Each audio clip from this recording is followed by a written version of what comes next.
নমস্কাৰ মৰমৰ ছাত্ৰ ছাত্ৰীসকল পুনৰবাৰ সকলোকে আমাৰ কেব এডুকেশ্যন চেনেলটোলৈ স্বাগতম জনাইছোঁ। আজি আমি আলোচনা কৰিম সপ্তম শ্ৰেণীৰ অসমীয়া পাঠ্যপুথিৰ ৬ নম্বৰ অধ্যায় নোকোৱাৰ পৰিণাম পাঠটিৰ সম্পূৰ্ণ প্ৰশ্ন উত্তৰসমূহ। গতিকে তোমালোকে ভিডিঅ'টো শেষৰলৈকে চাই যাবা। প্ৰথমে ৩ নম্বৰ প্ৰশ্নটো চাওঁ আহা উত্তৰ দিয়া। কটোত আছে সোণমিলি শৈলহঁতে কিয় বকুল ফুল বুটলিছিল? সোণমিলি শৈলহঁতে মালা গাঁঠি ছাৰ বাইদেউসকলক শ্ৰদ্ধা আৰু সম্ভাষণ জনাবলৈ বকুল ফুল বুটলিছিলে। খ নম্বৰটোত আছে চোৱাচোন ফুলবোৰ কিমান সতেজ আৰু জীপাল। কথাষাৰি কোনে কাক কৈছিলে? উত্তৰ এই কথাষাৰ মালতীয়ে সোণমিলিক কৈছিলে। গ নম্বৰটোত আছে সাংস্কৃতিক অনুষ্ঠানৰ আৰম্ভণিত কোনটো গীত গাইছিল? উত্তৰ সাংস্কৃতিক অনুষ্ঠানৰ আৰম্ভণিত শ্ৰী শ্ৰী মাধৱদেৱে ৰচিত তেজৰে কমলাপতি নামৰ বৰগীতটো গাইছিলে। ঘ নম্বৰটো হৈছে নাচি থাকোঁতে কোন মূৰ্ছা গৈছিল? উত্তৰ নাচি থাকোঁতে শৈলবালা মূৰ্ছা গৈছিল। উঙ নম্বৰটো হৈছে শৈলবালাই ভুগি থকা বেমাৰটোৰ নাম কি? উত্তৰ শৈলবালাই ভুগি থকা বেমাৰটোৰ নাম হৈছে মৃগী। প্ৰথম চটোত আছে সময়ৰ টিকনিডাল হেনো আগফালে উৰে। এই বাক্যশাৰী কোনে আৰু কি প্ৰসংগত কৈছিলে? উত্তৰ এই কথাষাৰ সোণমিলিয়ে শৈলবালাক কৈছিলে। ৪ নম্বৰ প্ৰশ্নটো হৈছে প্ৰসংগ সংগতি দৰ্শাই ব্যাখ্যা কৰা। ক নম্বৰটোত আছে কুসংস্কাৰ আৰু লোকনিন্দাৰ ভয়ত অনেক লোকে সন্তানৰ বেমাৰ লুকুৱাই ৰাখে। সময়ত ই হৈ গৈ সৰ্বনাশৰ মূল। উত্তৰ উক্ত কথাফাকি আমাৰ অসমীয়া পাঠ্যপুথিৰ নোকোৱাৰ পৰিণাম নাটিকাখনৰ পৰা উদ্ধৃত কৰা হৈছে। ইয়াৰ দ্বাৰা ইয়াকেই বুজাবলৈ খোজা হৈছে যে অন্ধবিশ্বাসৰ ফলত বহুতো লোকে বেমাৰ আজাৰ লুকুৱাই ৰাখে। মাক বাপেকে নিজৰ সন্তানৰ বেমাৰ হ'লেও লুকুৱাই ৰাখে। কাৰণ কোনোবাই ছোৱালীজনীক বেমাৰী বুলি হাঁহিব পাৰে বুলি সংকোচ কৰি বোধ কৰোঁ মাক বাপেকে ছোৱালীজনীৰ উচিত ব্যৱস্থা নলয়। কুসংস্কাৰ আৰু লোকনিন্দাৰ ভয়ত অনেক লোকে সন্তানৰ বেমাৰ লুকুৱাই ৰাখে। পিছলৈ ই হৈ গৈ সৰ্বনাশৰ মূল। কেতিয়াবা ই হয়তো দুৰাৰোগ্য ৰূপ লয়। বহুতে কৈশোৰ কালৰ দৈহিক পৰিৱৰ্তন সম্পৰ্কে গুৰুত্ব নিদিয়ে। ফলত এনে পৰিস্থিতিৰ সম্ভাৱনাৰ সৃষ্টি হয়। ইয়াৰ পাছতে ৫ নম্বৰ প্ৰশ্নটো চাওঁ আহা। মালতীয়ে শৈলবালাক চেণ্ডেল শুঙাবলৈ উদ্যত হওঁতে প্ৰধান শিক্ষয়িত্ৰীয়ে কি বুলি বাধা দিছিল?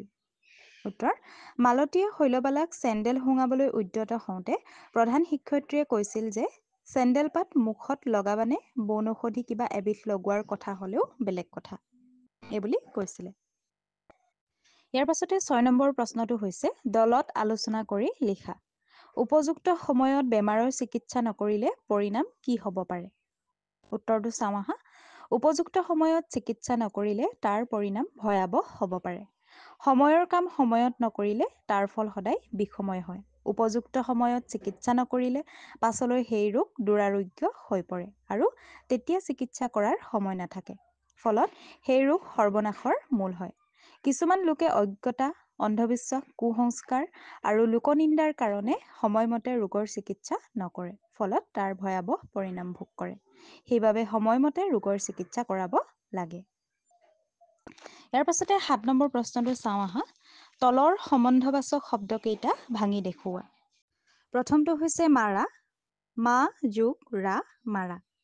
ভায়েৰা, ভায়েৰা হ'লে ভাই যোগ এ যোগ ৰা ভায়েৰা। ভনীয়েৰা, ভনী যোগ এ যোগ ৰা এইটো হ'ব ভনীয়েৰা। তাৰপিছতো আছে খুৰী একক, খুৰী যোগ এ যোগ ক যোগ ক এইটো হ'ব খুৰী একক। ইয়াৰ পাছতে আছে ৮ নম্বৰ প্ৰশ্নটো কি দিছে বাওঁফালে দিয়া শব্দবোৰৰ লগত সোঁফালে থকা নিৰ্দিষ্টতাবাচক প্ৰত্যয়বোৰ মিলোৱা। ইয়াত আমি মিলাব লাগে। প্ৰথমটো আছে পাণ, পাণ হ'লে পাণখিলা। বহী, বহী হ'লে বহীখন। ল'ৰা, ল'ৰা হ'লে ল'ৰাটো। ছোৱালী, ছোৱালীৰ লগত জনী হ'ব ছোৱালীজনী। মহিলা, মহিলা হ'লে গৰাকী, মহিলা গৰাকী। ইয়াৰ পাছতে ৯ নম্বৰ প্ৰশ্নটো চাওঁ আহা। ইয়াত দিছে চোৱাচোন ফুলবোৰ কিমান সতেজ আৰু জীপাল।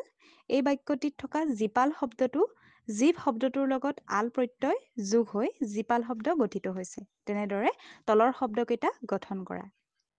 ইয়াত আছে ৰস যোগ আল, এয়া হ'ব ৰসাল। ভয় যোগ আল ভয়াল। যোগ আল উমাল। খং যোগ আল খঙাল। ইয়াৰ পাছতে 12 নম্বৰ প্ৰশ্নটোত দিছে তোমাৰ গাঁৱত বা ওচৰ চুবুৰীয়াই এনেধৰণৰ সমস্যা যেনে সৰ্পদংশন, জণ্ডিছ, বসন্ত আদিত পৰিলে তুমি কেনেধৰণৰ মতামত আগবঢ়াবা আৰু কি ধৰণে সহায় কৰিবা কোৱা। এতিয়া উত্তৰটো চোৱা। সৰ্পদংশন, জণ্ডিছ, বসন্ত আদি ৰোগত ভুগিলে অন্ধবিশ্বাসত থাকি জৰা ফুকা জাপ জৰিৰে ৰোগ ভাল কৰিব নিবিচাৰি ততালিকে ডাক্তৰৰ সহায় ল'ব লাগে। আমি কি কৰিব লাগে? জৰা ফুকা নকৰি ততালিকে আমি ডাক্তৰৰ ওচৰলৈ যাব লাগে। প্ৰয়োজন হ'লে 108 আৰু 102 সেৱাক মাতি ৰোগীক ডাক্তৰৰ ওচৰলৈ নিয়াব লাগে। আজিৰ বিজ্ঞানৰ যুগত বেমাৰৰ উন্নত চিকিৎসা পদ্ধতিৰ আৱিষ্কাৰ হোৱা স্বত্ত্বেও কিছুমান অন্ধবিশ্বাসী মানুহে জৰা ফুকা কৰি এনেবোৰ ৰোগ ভাল কৰিবলৈ চাই ৰোগীক মৃত্যুমুখত পেলায়। ছাত্ৰ-ছাত্ৰীসকল, এইখিনিয়ে আছিল আজিৰ তোমালোকৰ প্ৰশ্ন উত্তৰসমূহ। যদি ভিডিঅ'টো ভাল পালা তেন্তে ভিডিঅ'টো লাইক কৰিবা, কমেণ্ট কৰিবা আৰু এনেধৰণৰ ভিডিঅ'সমূহ পাই থাকিবলৈ আমাৰ চেনেলটো ছাবস্ক্ৰাইব কৰি থ'বা। ধন্যবাদ।